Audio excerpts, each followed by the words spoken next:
Hello, and welcome to this speculative video on Darksiders. As I'm sure some of you are aware, I love the Darksiders series. However, there are some very much unexplained things, and I've gone through all of the Darksiders material that I could find in preparation to Darksiders 3, just so I can know everything, and I've decided to do some theory videos, and some lore videos maybe. This first one, however, is just speculation and theory. So, as you can see here in the Darksiders comic from 2009, I believe, War is holding Chaos Eater with his left hand. Either that, or it's his right hand and the image has been inverted. But why would that be? It probably wouldn't, so it makes the most sense for it to be in his left hand. And this is just him holding it normally. As you can see here, also from that comic, he stabs left. He stabs left-handedly at Death, which would imply War was left-handed. But, as you can also see in the comic, his left hand gets chopped off, assumedly by Death, or Fury, who had a very different design at this point, much more sexualized. I'm not sure whether I like the change to the current design of this or not, but I'm perfectly happy with it.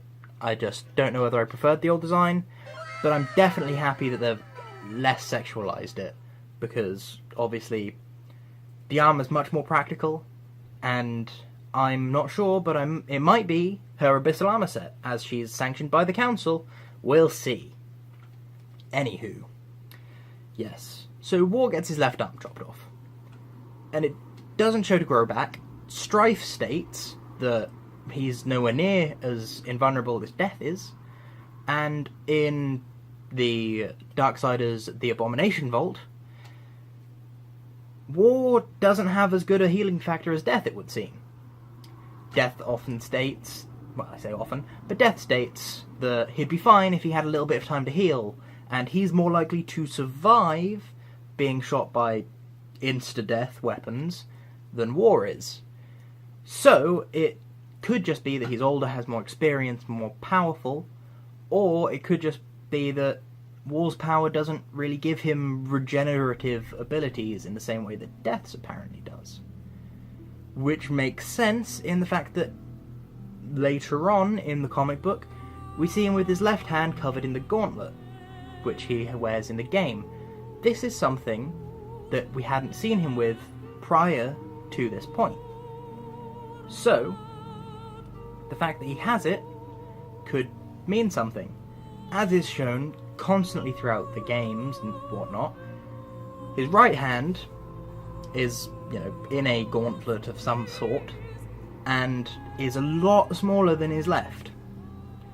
His left hand has the glowy face on the back of it, is huge, and can also apparently be used to store the hearts of the Chosen, potentially, and store souls, and all those other things, which would lead me to think that potentially it's not actually just a hand. It's a magical, well, not just a gauntlet, it's a magical gauntlet, which makes sense with how he punches with that if you use the Tremor Gauntlet in attacks, as shown here. But that's not all. There's more. His gauntlet goes all the way up to his shoulder, or at least past the elbow. Not so much on the inside. On the inside you can see some of his flesh, but I don't believe you can see his forearm. And he got his arm chopped off about here, if I'm not mistaken. So, I reckon his gauntlet is a prosthetic, and he was actually left-handed. Which would mean, because there is evidence that this comic didn't take place until shortly before the events of Darksiders 1, he's probably still getting used to wielding Chaos Eater right-handed. Which would show that that would explain why he's so much weaker than Death appears to be, because Death, one, is most likely the strongest of the four horsemen, because it's the oldest and is from the first generation of Nephilim, which I'll get into in a separate video, and so he's also had the longest to practice, and two is freaking Death. Do I really need to say any more? He's also the leader of the horsemen when the Child Council aren't directly influencing them. So yeah, Death's probably the strongest. So why is War so weak? He is the youngest, but I reckon it might be because he's getting used to wielding right-handed, and he was left-handed, but now he's got this gauntlet. It's unwieldy, as most prosthetics would be. He can use it, but he'd prefer to use his actual flesh hand, which is fair enough. And it also explains why the Watcher binds itself to the gauntlet, because the Child Council is effectively War and the other horsemen's boss. So, the boss wants them to fight as effectively as possible.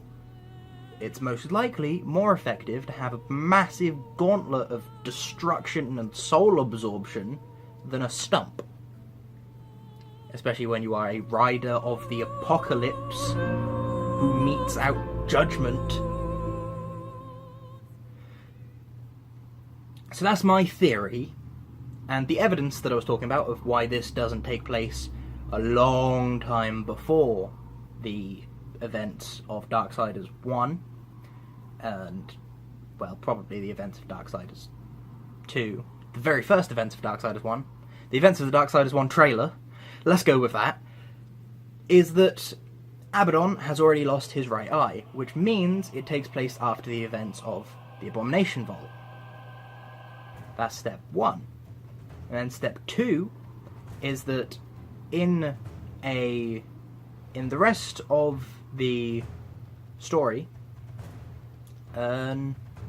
War has his gauntlet, and in the comic you see War and Co travel to Samael's realm before he gets imprisoned on Earth to say, don't you be starting any trouble. And, well, there's also, at this point, a meeting go on between Abaddon, Azrael, and Ulthane. They start colluding around about the same time the Horsemen go to visit Samael, as best as I can tell from this comic. Which would mean, if they've started colluding at this point, they just need to put their plan into action, and then presto, the events of Darksiders 1.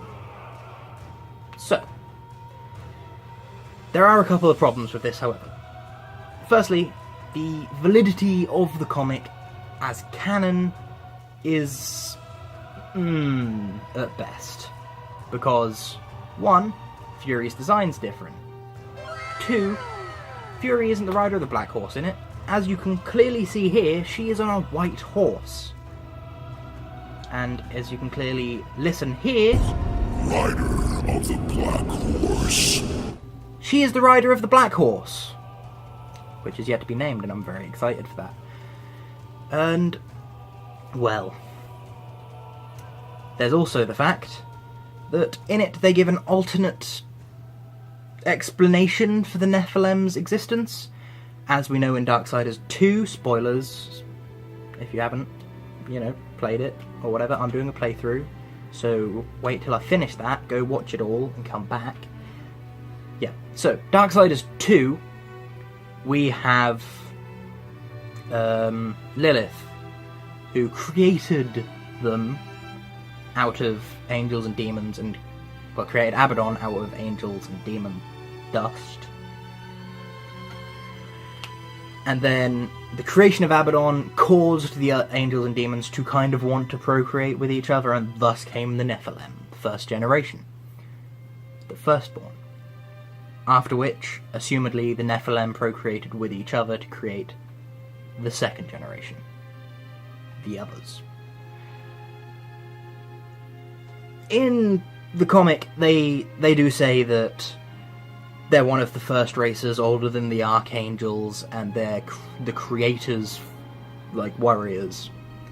But it would still make sense, considering that Lilith can time travel, for one, so can make them out of angels and demons, and then go back in time to inject them before the archangels as the creation's warriors, the creator's warriors.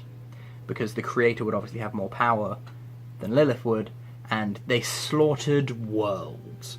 That is canonical everywhere.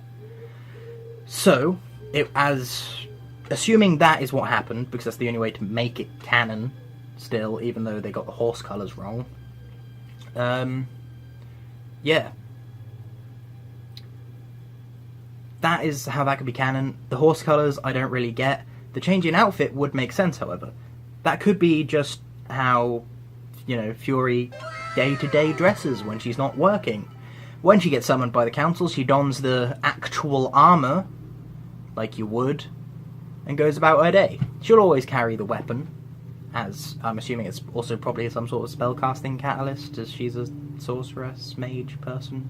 I don't really know, but I've got to say that if we take the comic book to be canon, alongside Darksiders 2 Death's Door, the comic book, and Darksiders The Abomination Vault, the book, and obviously the games, then it would make sense for War, because it's never stated he's right-handed, and it doesn't really specify which hand he uses his weapon in at all, ever. Yeah, it would make sense for War to have been left-handed, have his arm chopped off when he was being a rebellious little kid, because he is the youngest of the living Nephilim. A bit headstrong. Got a prosthetic, but prefers to use his actual arm, so he's now using a right-handed, and stuff like that. Let me know what you think. Obviously, I have no more evidence, really, and it doesn't matter either way, but I think it's interesting to think about. So, yeah, let me know what you think in the comments, and feel free to subscribe and double tap that bell thingamabob if you want to be notified about my videos. Probably don't want to do that though, because I post a vlog every day, which you'll get notified about. So yeah, just check the channel and watch all the Darksiders related content, and you're more likely to have it come up in your recommended. Because everyone knows YouTube loves telling you what you want to watch, as opposed to letting you decide what you want to watch. Anyway, I will catch you cats on the flip-flop. Goodbye.